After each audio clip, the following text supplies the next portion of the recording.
Só no História. What if we could tell you everything? The entire history of the world. Now, what if we told you we could do it? Civilizations. Everything is connected, and the path leads to you. It took history 13.7 billion years to unfold. We'll show you everything you need to know in the next 2 hours.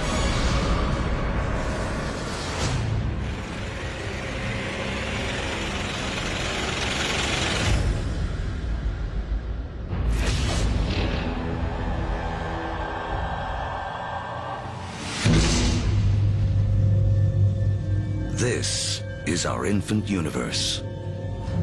Everything that will ever exist, everything that will ever happen, all begins here, within this tiny bundle of energy, smaller than an atom. And right now, history as we know it is about to mysteriously begin. For reasons we may never know, our universe suddenly erupts.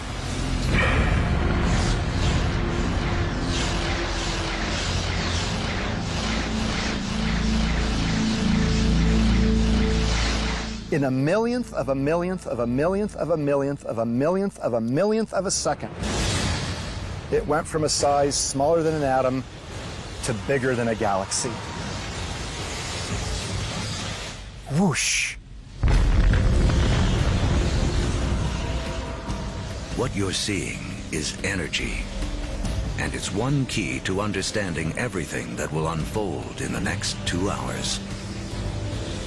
Within a fraction of a second, the Big Bang creates all the energy that will ever exist. All the energy that will power the stars, that will fuel anything that ever lives. All the energy that you will ever consume dates back to the beginning of time. When you put gas into your car, you're tapping energy that was created during the Big Bang. You're tapping the energy of the universe itself.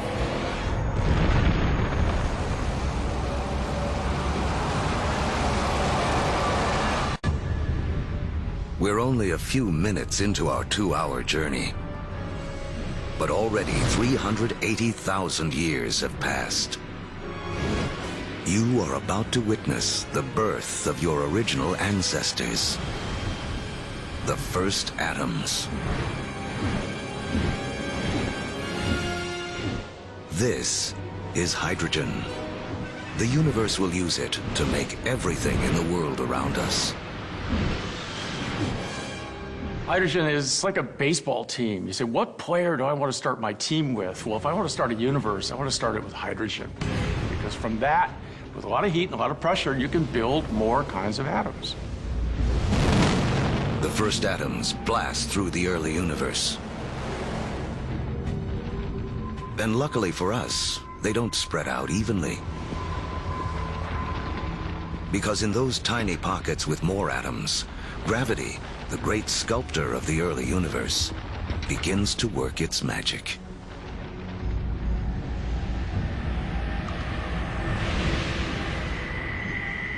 The first galaxies are beginning to form, revealing a timeless secret of the universe.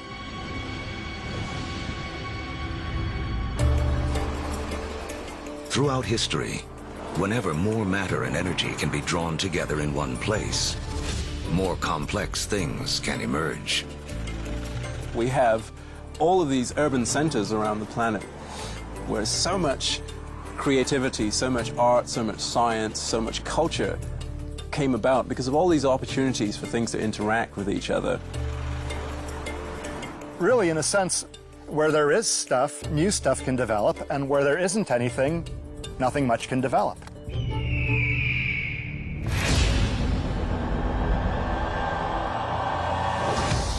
"300 million years after the Big Bang, inside of forming galaxies, gravity continues to squeeze together clouds of gas and dust.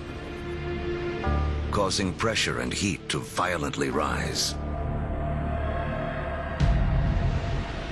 When the temperature reaches 18 million degrees Fahrenheit, hydrogen atoms slam together, creating a new element, helium, and radiating bursts of energy.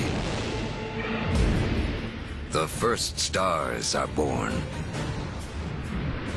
Suddenly, there were these new beacons of light shining forth, pouring energy into the universe.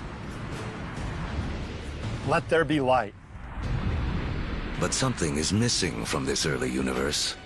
There are billions of stars, yet not a single planet.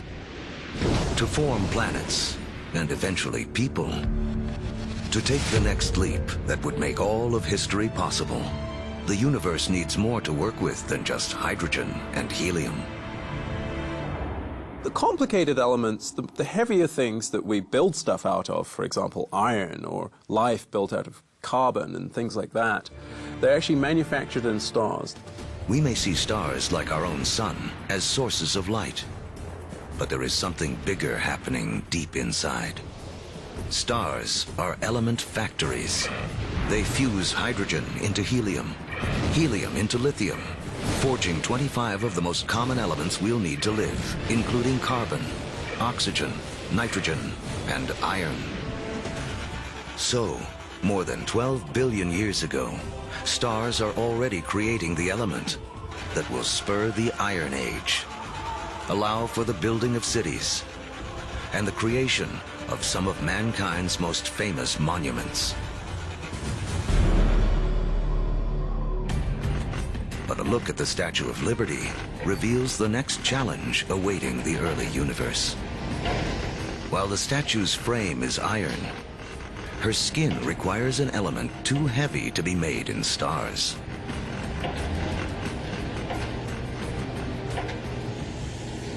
For Lady Liberty to have material for her skin, for there to be gold for wedding rings, or uranium for nuclear reactors, some elements had to be created another way. Stars don't have enough energy to do the job, but if the element factory isn't powerful enough, how about blowing up the factory? Just a few million years after the first stars formed, some of them exploded. Wham! These explosions, known as supernovas, are the biggest blasts in the universe since the Big Bang, providing the extra boost of energy needed to fuse heavier elements. In the fiery blast of their own destruction, stars create uranium, gold, all the rest of the elements that will fill our world, including copper. The periodic table of the elements is really sort of a library of matter in the universe. Those are your building blocks. Everything is coming out of that particular chemistry set.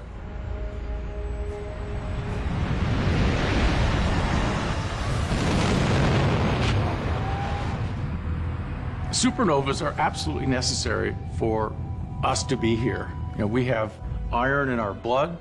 We have little bits of old supernova, therefore, just floating around through us. We are all stardust.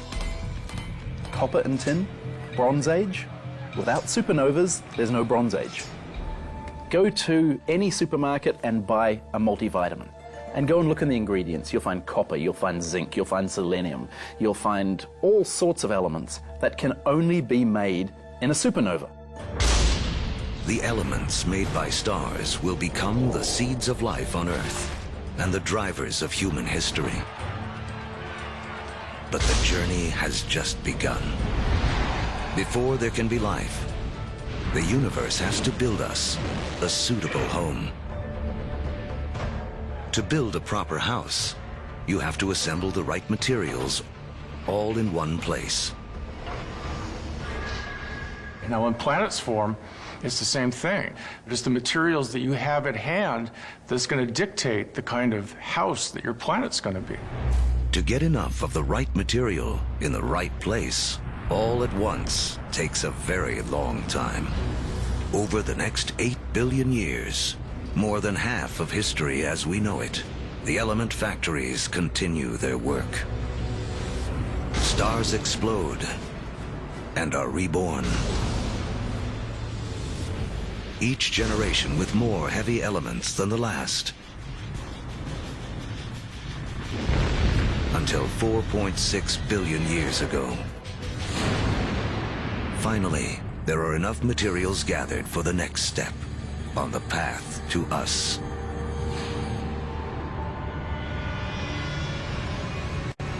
A new star is born. This is our sun. It's so massive that it's gathered up 99.9% of the gas and dust in the solar system. But there's still just enough left behind for gravity to build some other things. Like planets. The third one out from this star will be our home.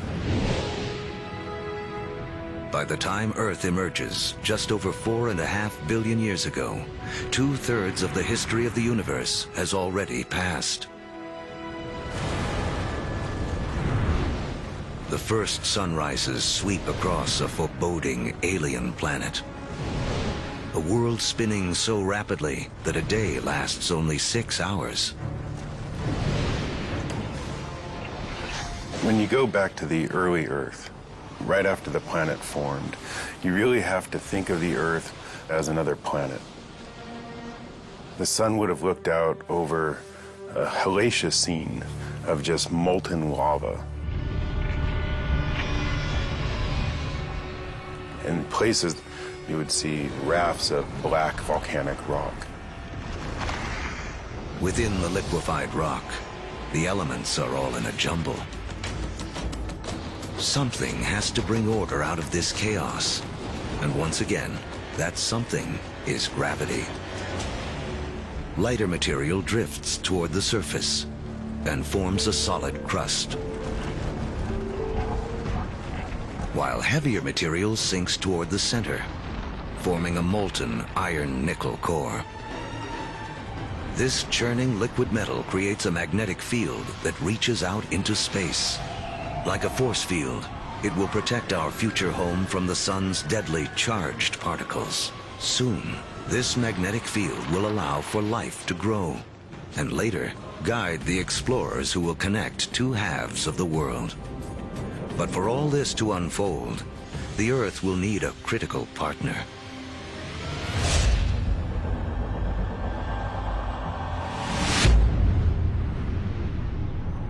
Four and a half billion years ago, an object the size of Mars smashes into the planet at 25,000 miles per hour.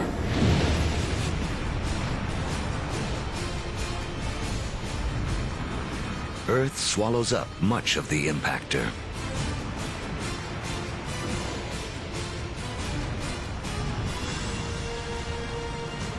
But a spray of molten debris is whipped off into space.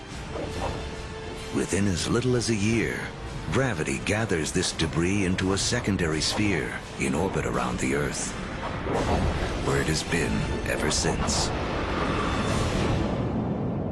The formation of the moon was an incredibly important event in Earth's history. And in fact, its creation over 4 billion years ago is really important to the Earth's climate today. The moon keeps Earth steady. Its gravitational pull prevents the planet from wobbling, saving us from wild climate swings. And the collision that formed the moon leaves Earth tilted on its axis, giving the planet a key ingredient to life: seasons. Having seasons is very, very important for the evolution of life on the Earth. And having some stability in the tilt of those axes, that's very, very important also for maintaining life on the Earth. The moon's gravity also begins to slow Earth's rotation, which will eventually lengthen our days from 6 hours to 24.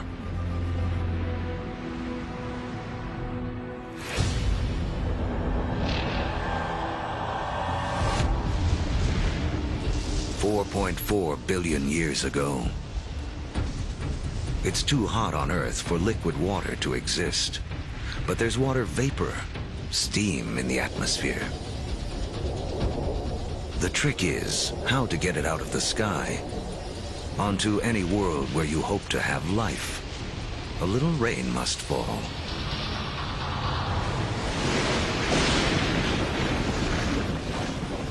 For millions of years, as the planet cools, rain pours down, forming puddles, lakes, and eventually our oceans.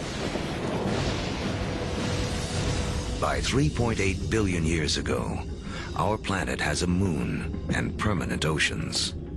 But it hardly resembles the place we now call home. To become the stage for all of human history, Earth needs an oxygen-rich atmosphere, fertile continents for people to discover and develop. Who will create our modern world?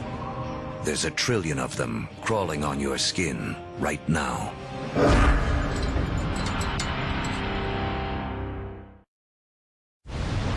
We're telling the history of the world in 2 hours, from the Big Bang to the present day. And our modern world holds important clues to the story. In fact, structures like this hide a mysterious link to the first life on Earth.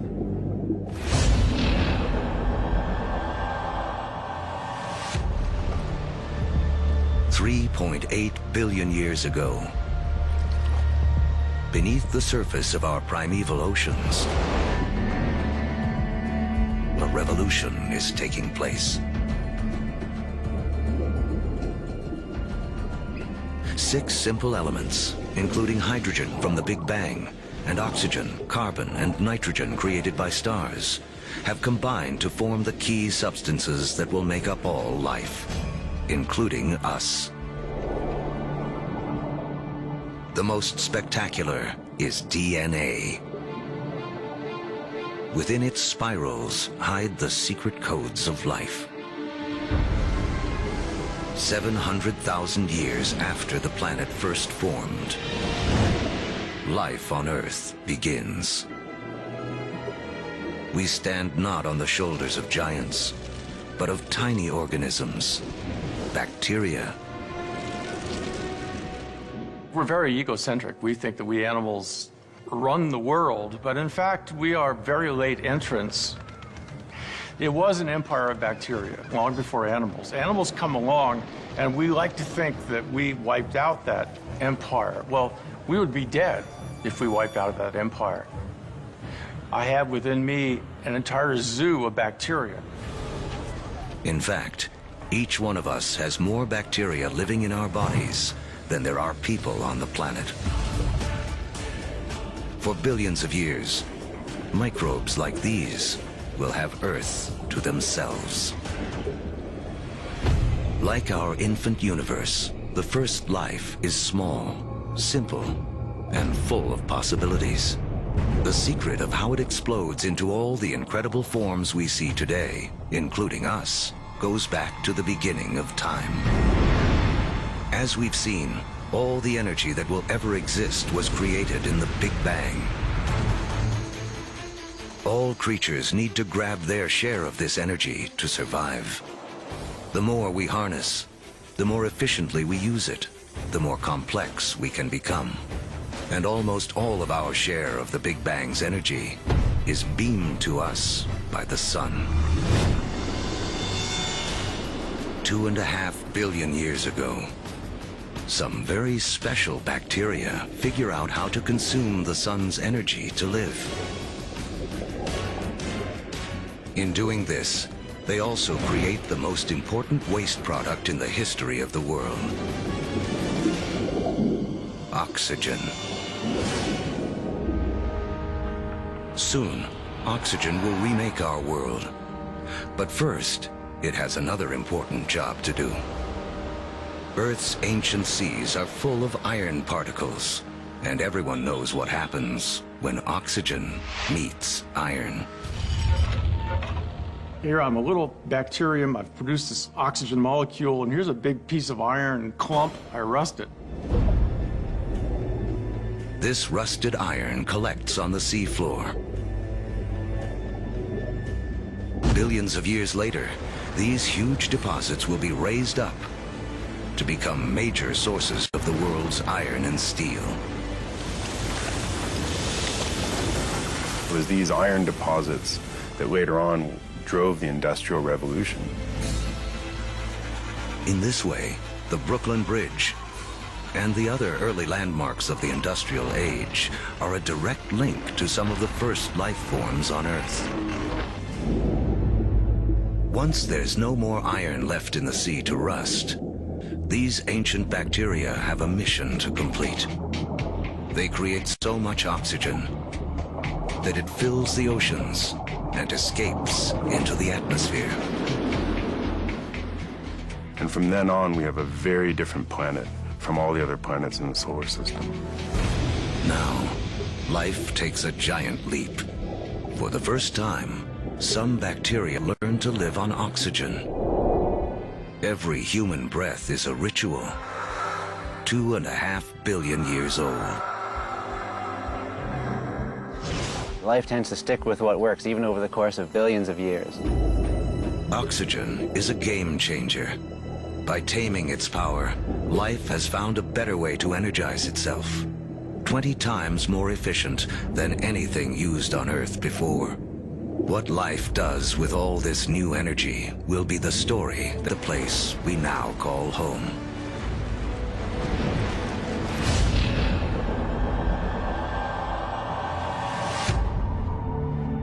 $550 million years ago, as the planet celebrates its 4 billionth birthday, oxygen levels in the atmosphere have risen from next to nothing to as much as 13%. Take a deep breath, because life on Earth is about to go wild.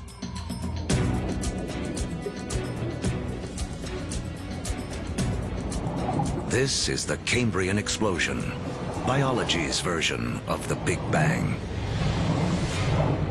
Right after you have abundant oxygen, you get size and complexity. And oxygen lets you do that. It's in this breathtaking span of roughly 30 million years that most of the major animal groups evolve. By 500 million years ago, the first bony fish have evolved in the seas. These fish are our direct ancestors. Though they look nothing like us, they evolved the body parts that will make our own bodies possible, including a spine and a mouth with jaws and teeth. We owe a great deal to our fish ancestors. In fact, all vertebrates today really represent modifications of the original fish body plan. For the first 4 billion years of Earth's history, plants and animals have stuck to the seas.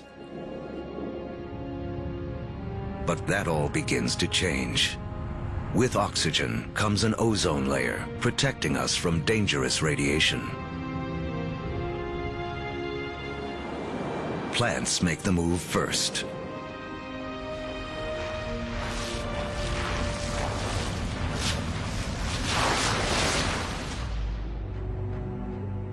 Around 400 million years ago, animals are ready to take the leap.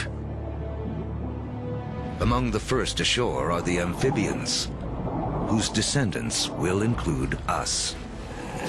The most amazing thing about animal evolution ever, for me personally, is that moment that first amphibian walks out of the primeval ocean onto land and takes a big gulp of air.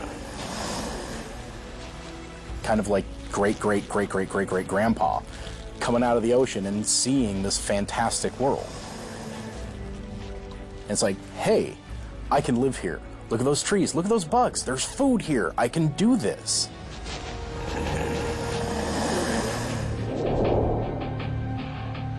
Eventually, humans will conquer every imaginable terrain. But before we can do that, our ancestors must first cut their final tie to the water. Mating season. Like modern frogs, they have jelly-like eggs that would dry out on land. But some amphibians eventually solve the problem. They evolve a new form of egg. with a shell that keeps the moisture in. This allows us to carry the ocean with us onto land and signals the evolution of amphibians into reptiles. You could be 300, 400, 500, 1,000 miles away from water and still have the water in that egg in order to birth. That is the key. It cuts that final tie to the ocean. That way we could colonize the rest of the land.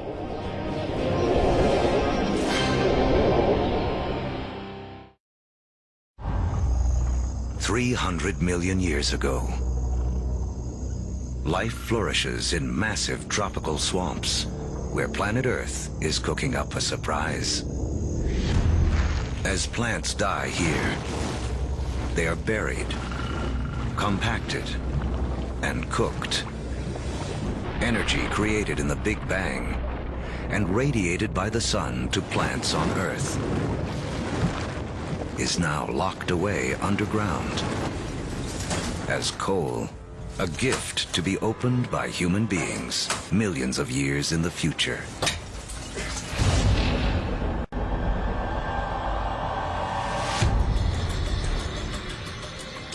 $250 million years ago, an apocalypse unfolds. The biggest spike in volcanic activity since the early days of the planet. The atmosphere is choked with carbon dioxide, and the diversity of animal life spawned in the Cambrian explosion is stopped dead in its tracks. More than 70% of all species on Earth go extinct in the worst mass die-off in history, the Permian extinction. Extinction is a recurring character in the story of planet Earth. 5 times in the last 500 million years, some cataclysm wiped out the dominant species. It's a reshuffling of the deck that allows new creatures to take hold.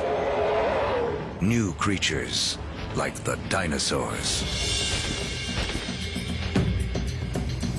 Dinosaurs will reign for the next 160 million years. During that time, the first hardwood forests appear. And after more than 4 billion years, the moon's gravity finally settles Earth into a 24-hour day. At the start of the dinosaur era, the continents are clustered together into a single landmass we call Pangaea. But now, they start to break apart. Africa separates from South America.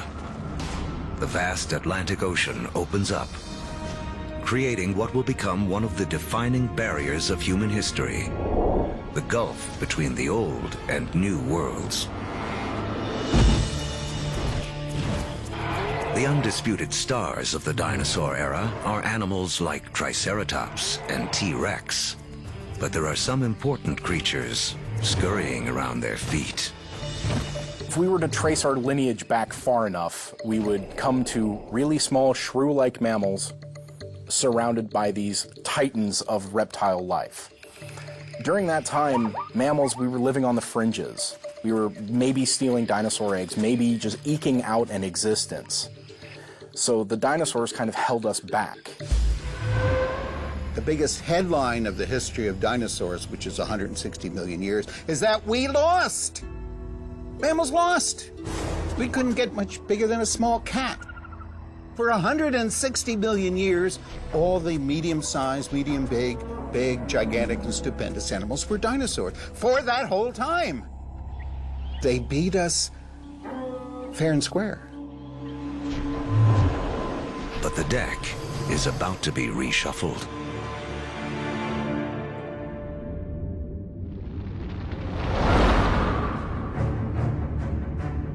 $65 million years ago, a 6-mile-wide object, likely an asteroid, slams into the Earth.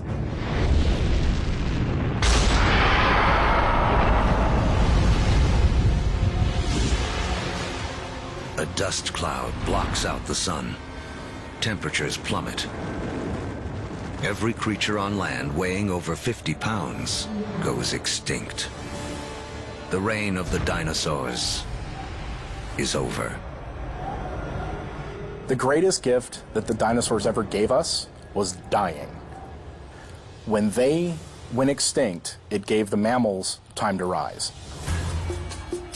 It doesn't take long after the disappearance of the dinosaurs for the first true primates to appear. Like their later versions, including us, these mammals have evolved forward-facing eyes, allowing for accurate depth perception and flexible hands with 5 digits. They have 5 fingers, just like us, which means we can grasp things. If you think about other animals that don't have digits organized the way ours are, their ability to hold things, to manipulate objects, is much more limited. 50 million years ago, our primate ancestors are evolving on a planet that is warming. It's so hot, there are jungles at the poles. As the continents drift, the Americas and Africa have almost fully taken shape. But in northern Africa, modern-day Egypt is submerged beneath an ancient sea. On the floor of that sea live small shelled creatures called nummulites. Their shells, made of calcium and carbon, pile up on the sea bottom over millions of years, where they form into limestone. Limestone that will be used to build the Great Pyramids. If you look closely at the pyramids today, you can still see evidence that these 4,000-year-old monuments are, in fact, made of 50-million-year-old seashells.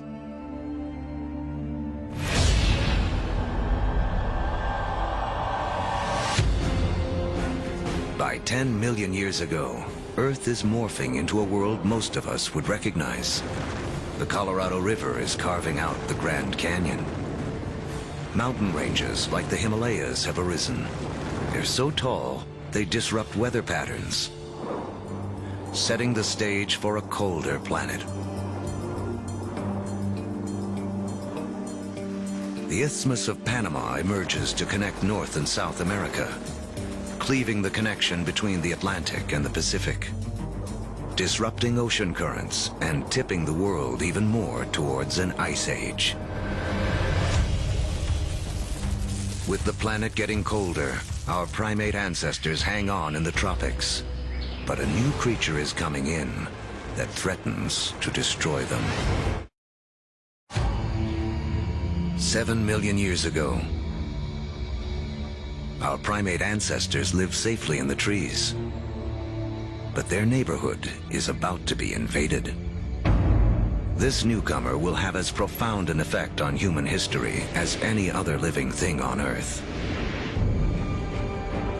It seems almost impossible to believe, but one of the most important things that will lead to the emergence of us is the emergence of grass. The grasslands appear almost simultaneously around the world. We get the African savannas. We get the Eurasian steppelands. We get the North American prairies. We get the great grasslands of Argentina, appearing simultaneously around the world. In eastern Africa, grasslands invade the traditional woodland habitat of our ape ancestors. With fewer trees and greater gaps between them, our ancestors have to adapt. Apes notice that there's more and more apes in the same tree and less food, increasing incentives for apes to go from one patch of food to a different one separated by grasslands. Now, one way to do it is to run like hell. The other way to do it is to extend one's food sources into the grasslands and seek out the foods that are available there. Hands we will need to shape human history.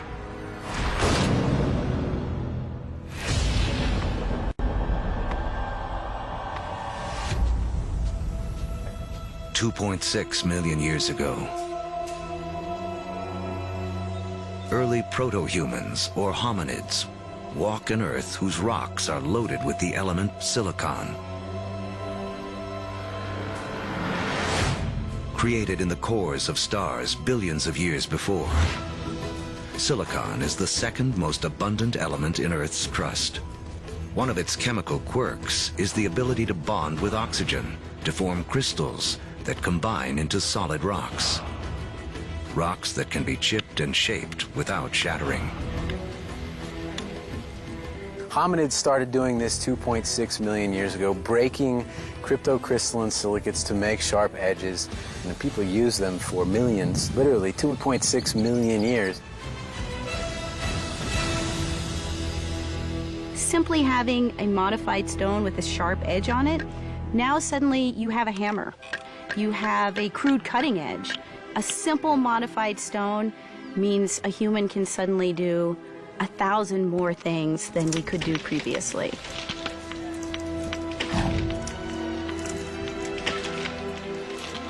That little extra bit of technology enabled our ancestors to persist and eventually turn into us.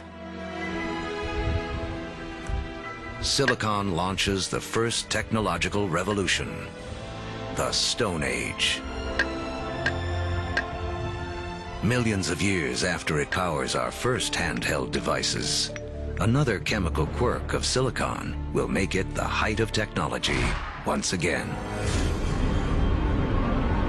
The next leap towards becoming truly human relies on a little-known secret of our home planet. In the known universe, it turns out Earth may have a rare and special power.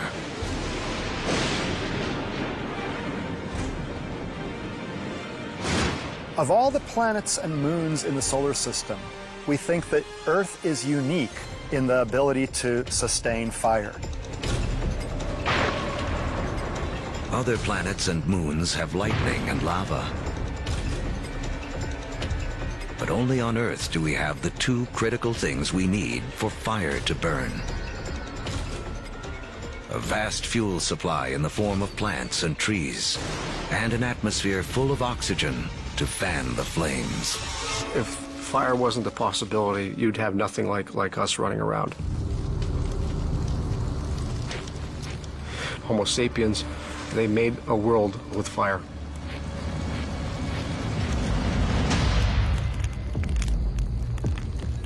Our ancestors have fire firmly under control by 800,000 years ago. It's a skill that connects us back to the very beginning. Remember that all energy was created in the Big Bang, and all life is in a competition for our share of this energy. Using fire to cook is like having an external stomach to break down foods, releasing more calories, giving us more energy, which in turn allows us to support bigger brains. Fire is also the ultimate gateway technology. We will soon use it to turn clay into pottery, metal into weapons, water into steam power. If you don't have fire, you can't have the internal combustion engine. No fire, no metal. No fire, no rubber. It's a technology that opens a world of possibilities for creatures that know how to use it.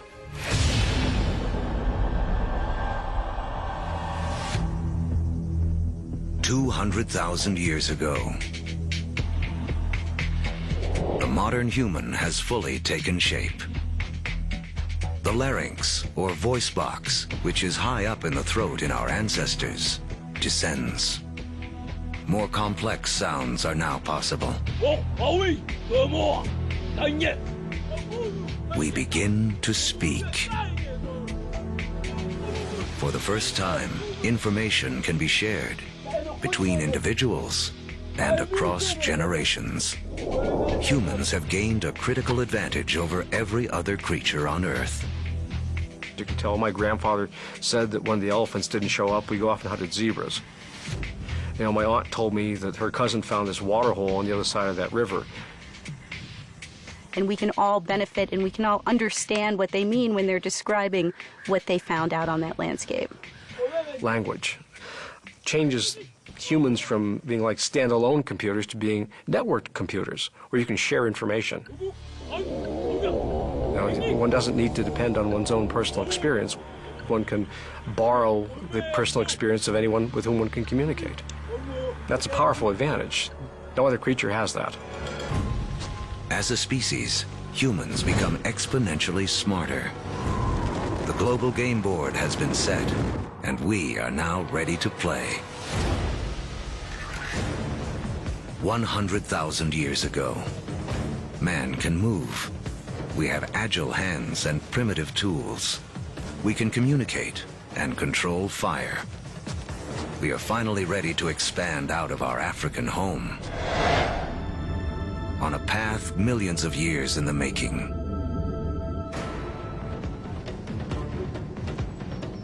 Shifting continents have linked Africa and Eurasia into the largest contiguous landmass on Earth, Afro-Eurasia.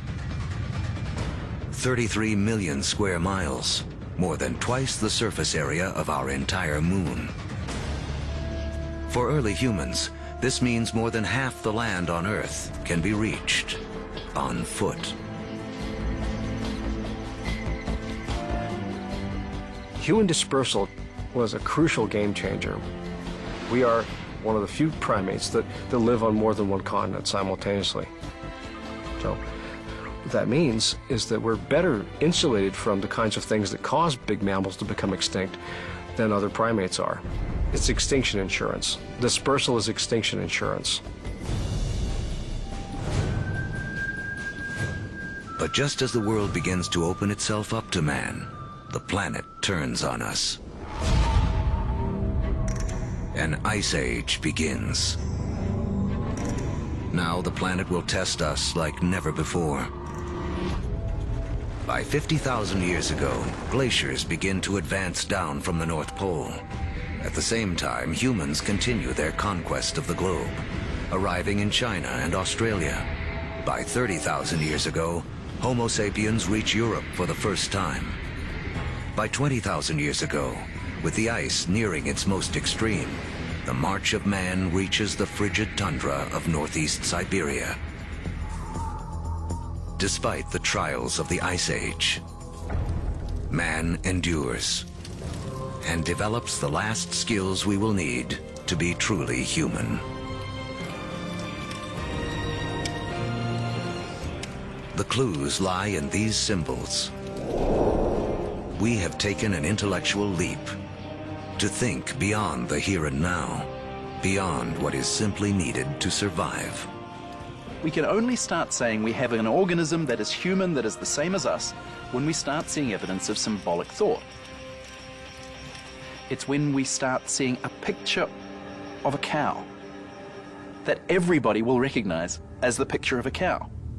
Because only when we start seeing all of those things can we say that is a human. People or creatures that think like us, that see the world in the same way as us. And from that moment on, human history was marked to be radically different to any other species on this planet. Now, with huge amounts of the planet's water locked up in ice, sea levels plummet by 300 to 400 feet. The last great barrier to the spread of man is erased. We come across the Bering Land Bridge from Siberia to North America. We are telling the history of the world in 2 hours, and in just 1 hour, more than 13 billion years have already passed. These years of preparation have allowed man to finally emerge and spread out across the planet. And human history as we know it can truly begin. Our history of the world began with the beginning of time, the Big Bang. It has taken us on a journey of nearly 14 billion years. Now, as humans take center stage, it's important to remember just how small a slice of history we actually occupy. To make things simple, imagine compressing 14 billion years of history down to just 14 years. On this scale, the Earth would have existed only for the past 5 years. So that's about a third of the history of the universe. large complex creatures would have developed 7 months ago. On this scale, dinosaurs went extinct only about 3 weeks ago. The entire recorded history of humans would span only the last 3 minutes. Modern industrial societies, the Industrial Revolution effectively, 6 seconds ago. What this shows me is that we humans have been around for only a very brief instant in the recorded history of the universe. Mankind has waited billions of years for our brief instant to shine.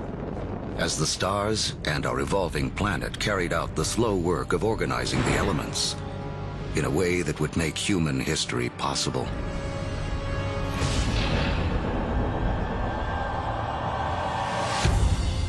It's 10,000 BC, less than 100,000 years after expanding out of Africa. Man has reached South America. Humans have met the adversity of the Ice Age head-on, and rather than die off, we have adapted, become even more intelligent. And now we have colonized the entire globe. From coast to mountaintop. From tundra to desert. Humans are there. Our closest living ancestors, chimpanzees, live in the tropics. They only live in the tropics. Humans have managed to colonize the entire globe. Ice Age land bridges allowed man to spread around the world. But now the ice begins to melt. And sea levels rise again. Humans are trapped and separated in 2 vast and unconnected hemispheres. Each pocket of humanity left to make the best of what it has been given. As the glaciers recede, they carve out lakes, rivers, and bays. The map as we know it emerges. In Africa, increased rainfall causes Lake Victoria and Lake Albert to overflow and form Egypt's Nile River. In Eurasia, other rivers emerge. The Tigris and Euphrates in Mesopotamia, modern-day Iraq. The Indus in modern-day Pakistan, and China's Yellow and Yangtze. These river valleys become critically important for how human history will now be played out following the retreat of these ice sheets. These are the river valleys whose waters and fertile soils will allow the first seeds of civilization to be planted.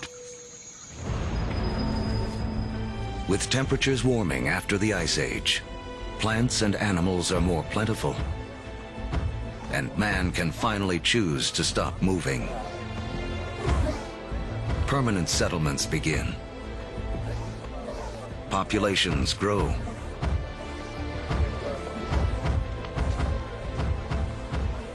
With more mouths to feed, our ancestors have to get clever. They had to find a way to increase the amount of food they could get from the surroundings. Now, one discovery forever changes the planet and the path of mankind. We learn to plant seeds. And the seeds we sow come from the same plants that millions of years earlier spurred our evolution from ape to man. The unheralded hero of human history, grass. A grass seed is tiny, right? It's no food. I can hunt a bison or I can take grass. I'm gonna hunt a bison, right? Ironically, grass seeds become the most important food crops in the world, but they're the things that are ignored by hunter-gatherers for thousands and thousands of years. People don't start using them until they absolutely have to use them. Some of the species of grass that we are most familiar with includes sugarcane. It includes wheat and rye and barley. All of the cereal crops are types of grass. So it's not just that beautiful green lawn that we measure our middle-class success from. It's also the staple crop upon which civilization depends. It is the majority of our calorie intake.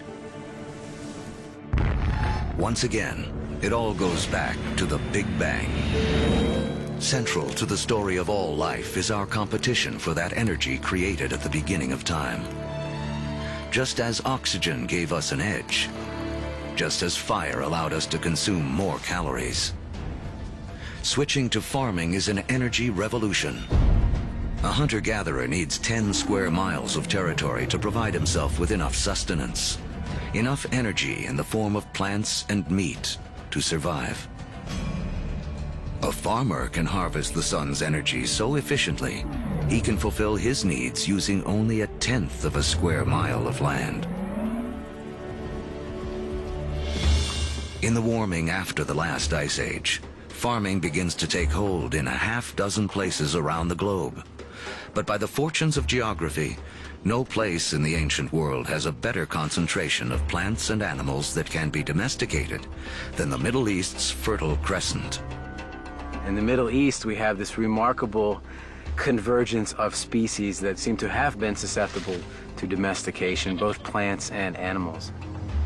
In terms of animals, we're talking about cattle, pigs, sheep, and goats. In terms of plants, 2 varieties of wheat, rye, barley, lentils, figs, all in this very small part of the world. Unlike the Fertile Crescent and the rest of Afro-Eurasia, places like sub-Saharan Africa and the Americas have very few wild species that can be easily domesticated. It's a critical difference. People blessed with the right mix of plants and animals will become more powerful and get a massive head start on the road to the modern world.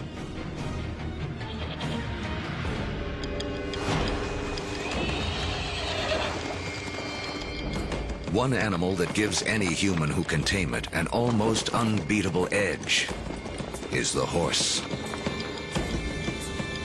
It's a little-known fact that although horses first evolved in the Americas, they died out there along with many other large mammals around 10,000 BC.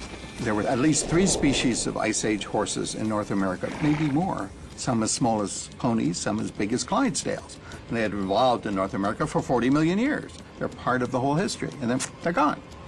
They're gone. These powerful potential allies disappear before they can be used by the first North Americans. Fortunately, before that happened, large numbers of horses escaped back across the Bering Strait land bridge and spread out across the great grasslands, the steppe lands of Central Eurasia. A narrow escape that had a profound effect on human history.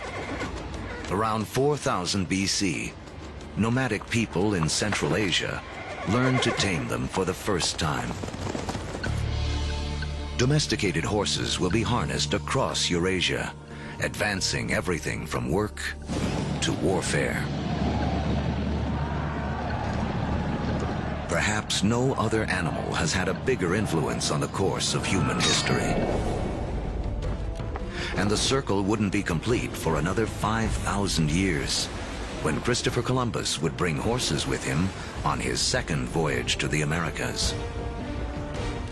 His horses would be the first to set hooves in the Americas since the Great Die-Off over 10,000 years earlier.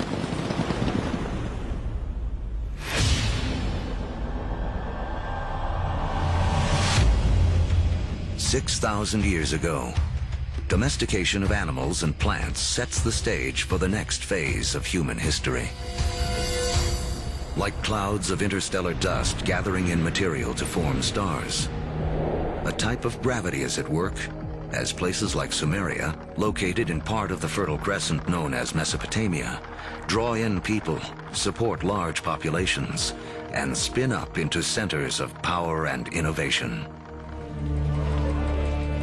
By 3000 BC, some of these Sumerian settlements can truly be called our first cities.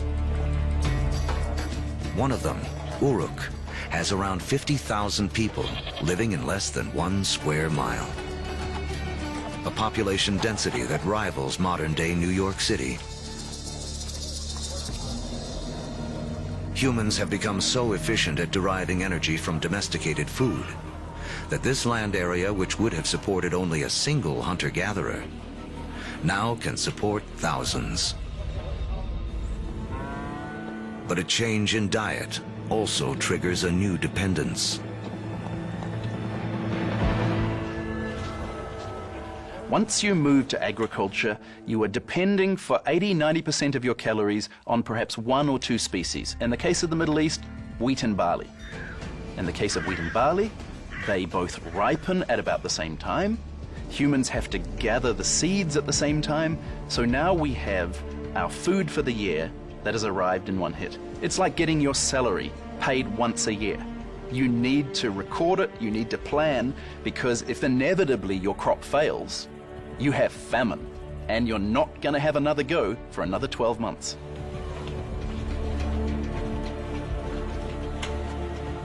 In these first cities, crops are king.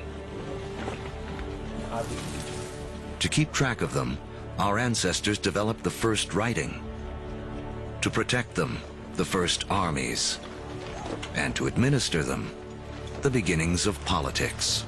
When you have hundreds or thousands of people who are living together, there's simply too many people to sort of run around and create a census. It creates a need for government. It creates a need for some form of social and political hierarchy. Planting seeds has set man on a new path. Settlements have grown into cities.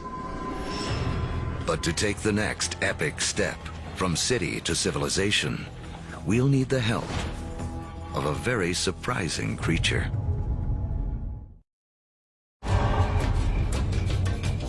"5,000 years ago, after wandering the earth for more than 100,000 years, mankind has begun to settle down. We cluster near rivers, along the Tigris and Euphrates, the Nile, the Indus, the Yellow and Yangtze. Civilizations are about to take off. But first, they must all master one thing: trade. The more they exchange goods and learn from other lands, the faster they grow. It seems that long-distance trade and communication is a necessary precursor to allow urban civilization as we know it. And surprisingly, the first civilizations arise on the back of a creature with a lowly reputation in the modern world: the donkey. The donkey caravan is the interstate highway and high-speed internet of its day. Their routes will lay the groundwork for the modern world. Moving not only goods like timber and bronze, but ideas and stories. The civilizations they connect will be some of the first described in the Bible. The caravan routes converge at the Persian Gulf, where they link up with ships that carry goods to India. It essentially brought these civilizations together into great cultural and material exchange, and really was the beginning of the trend towards globalization. It is a key to understanding how our world works to this day.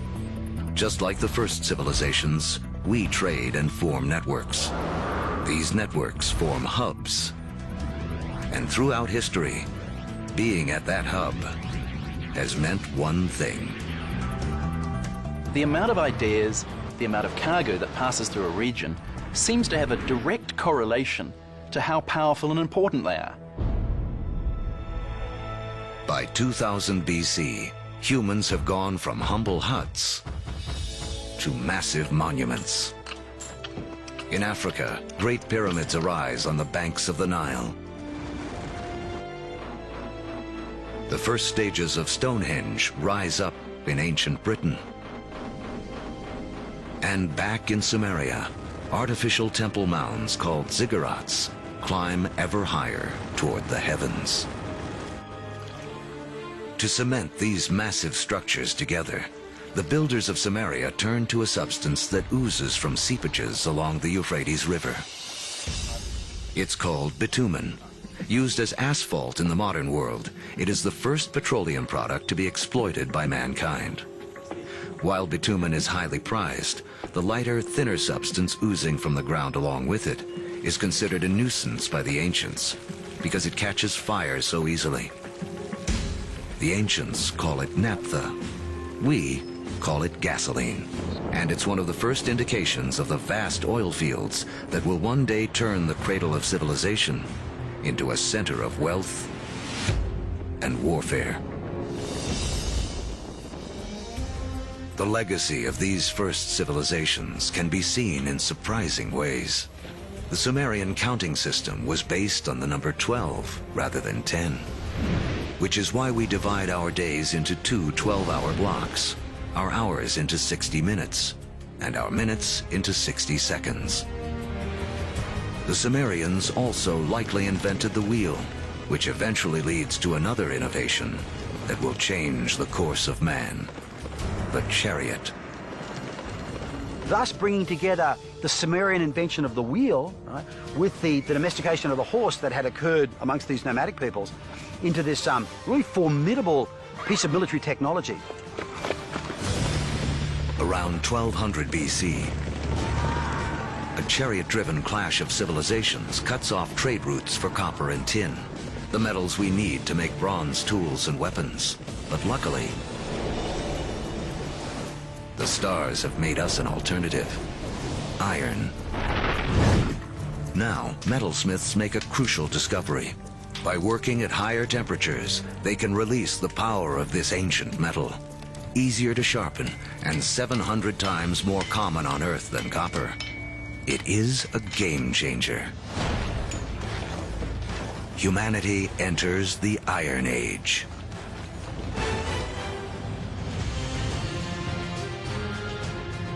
As we reach the first millennium BC, history has taken us on a wild ride. From the initial blast of the Big Bang, to the formation of Earth and its first creatures, and the rise of man. We've seen the Ice Age create bridges to spread mankind around the world, then strand us on different continents, leaving us to survive on what we have at hand. So by 1000 BC, the world remains a divided place. The trade network that connects much of Eurasia and North Africa doesn't yet penetrate the planet's driest deserts or cross the vastest oceans. Cut off by geography are people in places like sub-Saharan Africa and the Americas. With few easy-to-domesticate plants and animals of their own, they remain tied to more ancient ways of life.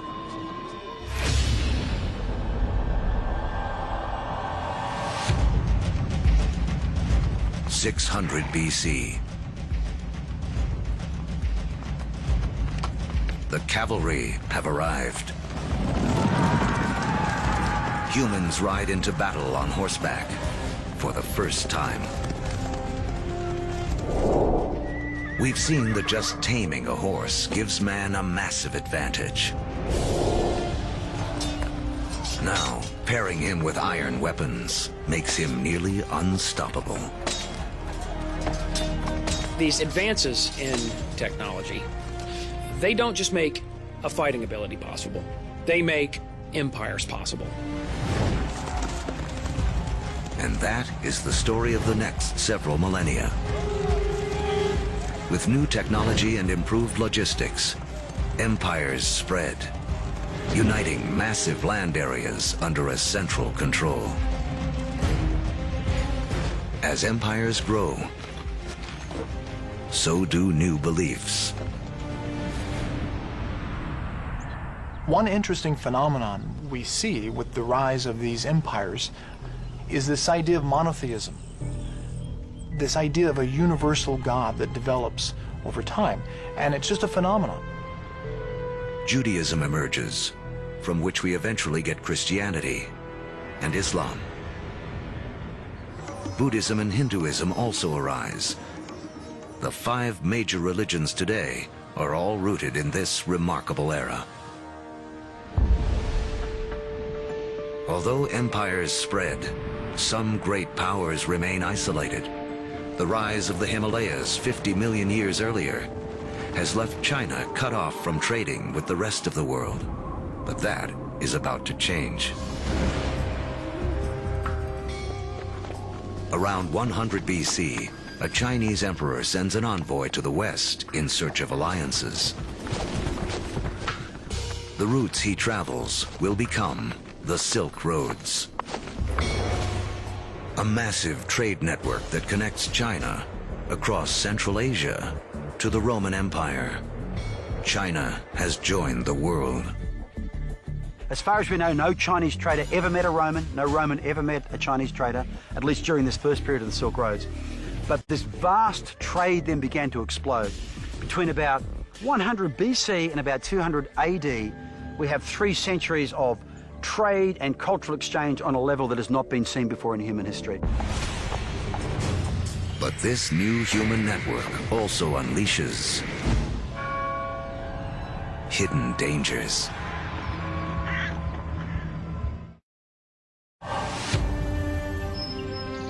By the beginning of the Common Era, great empires have risen and a massive trading network connects most of Europe and Asia. But the trade routes also carry an invisible threat. Disease. Massive epidemics that some blame for taking down both the Roman Empire and China's Han Dynasty.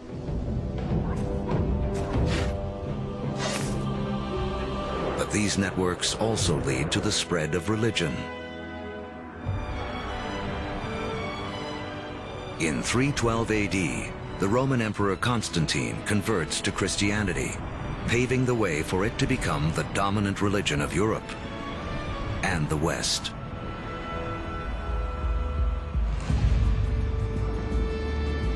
Three centuries later, Islam also emerges. A religion that will, for a time, unify a territory 2.5 times larger than Rome ever was. Arab trade will drive innovation for the next 1,000 years and expand the global network to places it has never gone before. The Arabs are sitting in the middle of Afro-Eurasia. There are Arab traders who are sailing off to China. There are Arab traders who are traveling all the way to the Atlantic Ocean. So they are sitting in the middle of the hub. One secret to Arab trade: the camel. A creature whose ancestor, like the horse, escaped across the Bering Land Bridge out of North America. A caravan of 6 camels can lug as much as 2 tons of cargo as far as 60 miles a day, twice the load of a donkey caravan in half the time.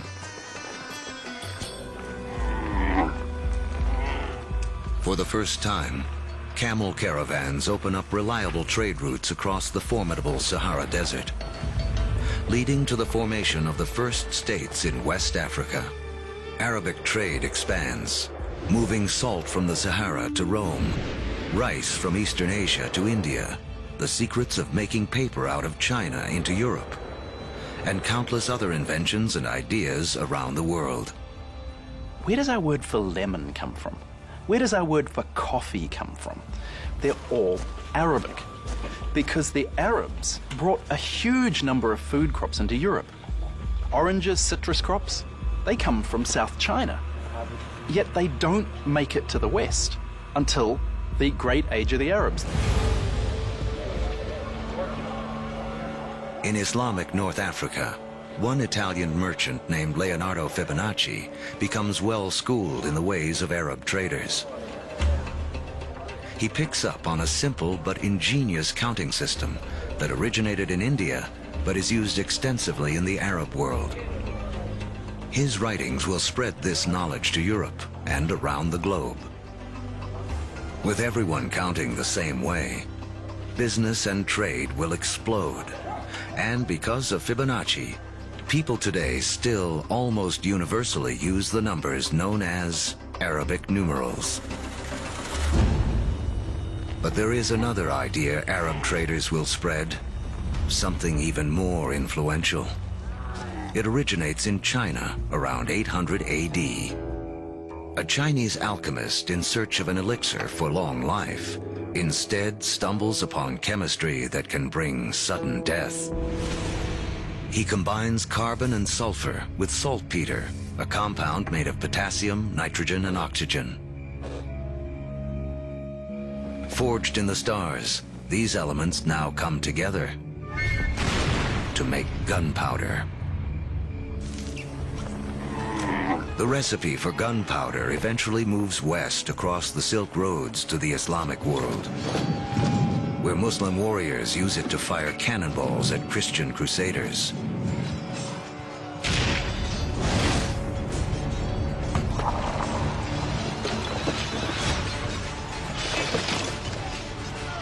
Europeans pick up on the idea, embracing and perfecting gunpowder weapons.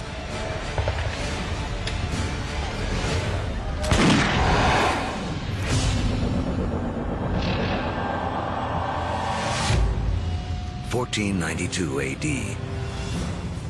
There are roughly 400 million people in the world, but it is still divided in two. In the Americas, the civilizations of the Aztecs, Mayans, and Incas have all arisen. While halfway around the world, in the aftermath of the fall of Rome, Europe has cracked like an egg into individual states. For Italian-born Christopher Columbus, this means he can appeal for funding from a succession of European rulers, until he finally convinces the King and Queen of Spain to back his expeditions. It has taken all of Earth's history to make Columbus's journey possible. For tacking into the wind, he uses triangular sails, a technology copied from the Arabs. To guide him, the compass, an invention from China. And guiding the needle, a magnetic field formed with the core of the planet itself. Although Columbus is looking for a new way to sail to India, what he does instead is finally and forever connect the two halves of the world. The voyage is not just significant in American history. As you'll see, it's a pivotal event in all of human history. Nothing will ever be the same. The end of the Ice Age marooned large pockets of humanity on separate sides of the globe for over 15,000 years. Now, that's all about to change. The voyage of Christopher Columbus in 1492 is taught as one of the most significant events in American history. In fact, it's one of the most significant events in all of human history. Prior to that voyage, the great world zones had existed largely in isolation. By crossing the Atlantic, Columbus opens up the vast American world zone, these two enormous continents of North and South America, with the millions of people that are living there, the resources that are available. And for the first time, people living in Eurasia become aware of this other part of the world. Until the voyage of Columbus, these people may as well have been living on different planets, so isolated were they. A trade network that started with the first civilizations, connected Europe, Asia, and Africa, now reaches across the Atlantic. In this vast new global network, new hubs will form. And once again, power will shift. For most of the last 2,000 years, Europe hasn't been that important. Then we get the age of Columbus, and what do you know? This is exactly the time where we see the rise of the West. This is when the West starts taking over, when it gets itself smack bang in the middle of the biggest exchange network the world has ever seen. Now, foods that had been isolated on disconnected continents begin to move around the world. Maize from the Americas shows up in Egypt and China. Potatoes from the Andes prove perfectly suited to the soils of Ireland and Russia. The old Fertile Crescent grains, like wheat, begin to feed the Americas. New foods mean more calories, more energy. Within 3 centuries of Columbus's voyage, the population of the world will more than double to 900 million. But the unequal hands dealt to the two hemispheres now play out in a deadly climax. European conquistadors, inheritors of the agriculture and animals of the Fertile Crescent, and the trade spread along the vast networks of the Old World, come bearing guns, riding horses, and carrying infectious diseases. The result, slaughter. In the years following Columbus's first voyage, 95% of the native population in the Americas will die from European guns and germs.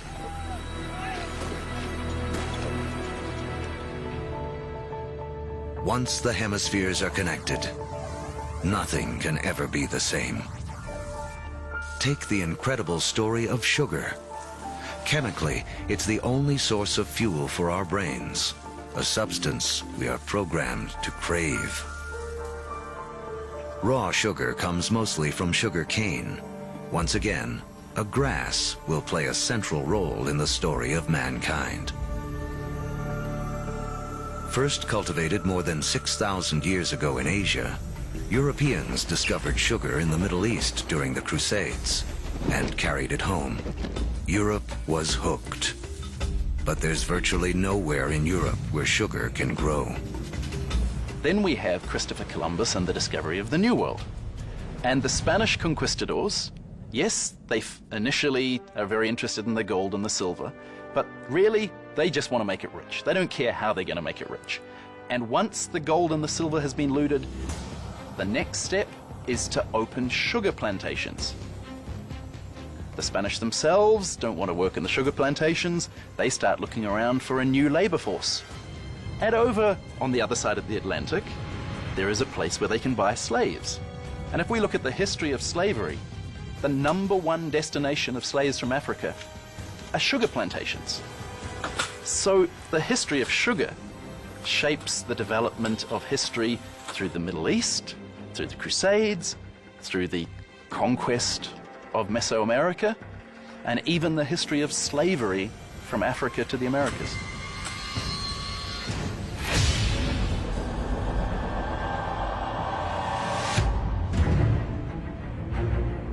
In the year 1700, mankind has hit a wall. Most humans continue to live simple lives, more like our ancient ancestors than our own. When you think back to the world in 1700, most people were farmers, most people practiced small-scale subsistence agriculture, most manufacturing was done in workshops. In 1700, it takes over a year for cargo and information to circle the planet. Longer than it would take us today to get to Mars. What's holding us back is how we power our lives. In Egypt of 2000 BC, 90% of all work was done by human muscle, with animals kicking in the rest. By 1700 in Europe, the majority of work, 70%, is still driven by human muscle. Muscle power alone can't clear the path to the modern age. But there's a breakthrough hidden deep within the earth. As our history of the world in 2 hours races towards a close, mankind has hit a wall. Human progress is stalled by the limits of our muscle. To break through, we'll need a new way to power our lives and the entire history of the world. Remember that billions of years ago, iron from exploding stars was gathered up into planet Earth during its formation. Thousands of years ago, man started using this iron for tools and weapons. To keep our forges burning, we began cutting down our forests. Now, 300 years ago in Britain, iron is in high demand, and the trees are running out. The British need a new source of fuel, and thanks to the decayed remains of ancient ferns, they have one. Coal. But coal itself won't power mankind into the modern world. There's one more fateful twist in the story. As the quest for coal takes miners ever deeper into the ground, water begins flooding the tunnels. To pump out the water, a new invention is needed.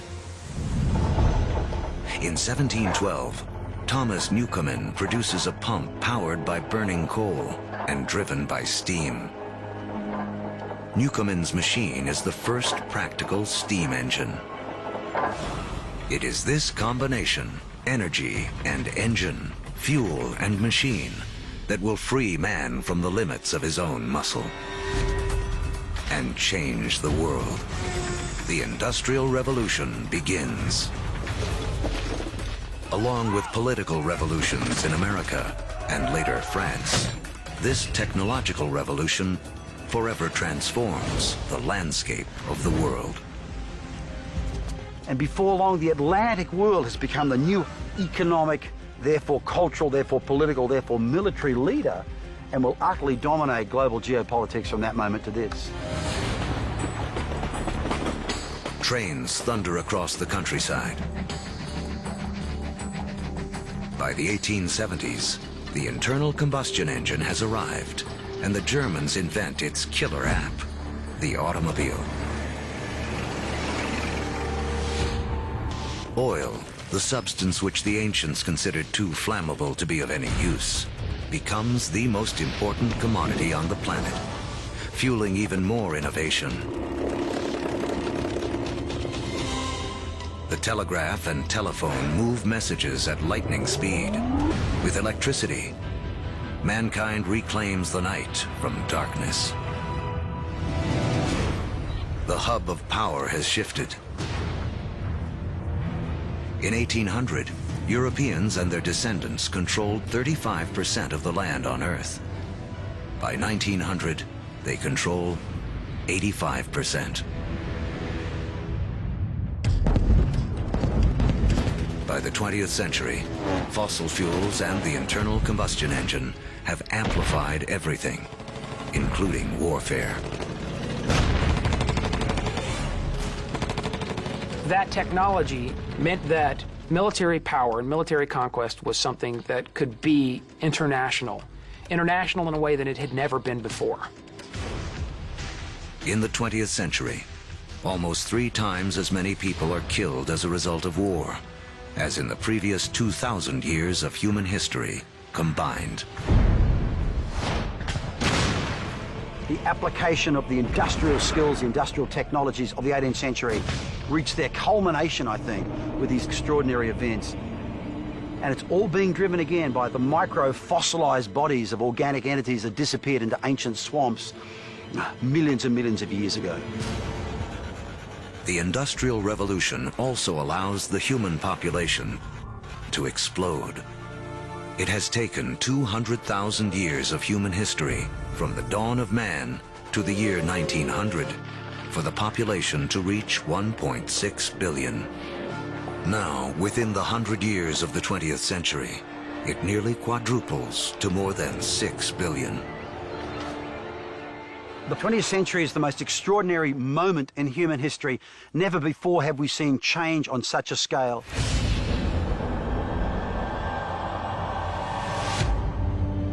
Today, humans number close to 7 billion. We are the dominant players on the planet. We have learned to harness 50,000 times more energy than our ancestors just 10,000 years ago. This energy drives our fast-paced lives and a literal World Wide Web, a network that, as we have seen, has been in the making for as long as humans have walked the Earth. Our 2-hour story is coming to an end. A story that really began 14 billion years ago with a tiny universe where everything was all in one place. Then the Big Bang. All the energy that has ever existed created in an instant. Gravity sculpted our universe. For billions of years, stars and supernovas created all the elements we would eventually need. Then an extreme Earth took shape. and settled into just the right conditions to support life. As the planet evolved, life competed for energy and grew more and more complex. Eventually, the conditions were right for our species to rise. We mastered stone and fire. When the Ice Age came, we spread around the planet. And when the ice melted, we were stranded on different continents. We learned to bend plants and animals to our will. We built cities, then civilizations. We created a vast network that linked empires, joined continents, then crossed oceans. Just when it seemed we had reached our human limit, we found the energy and technology to carry us into the future. On Earth, the seeds of the past have bloomed into a present filled with energy and creativity. The stories of billions of lives have played out against the backdrop of a universe almost too vast to comprehend. In everything that we do, in all that we are, we remain living monuments to the past as we continue to make history every day.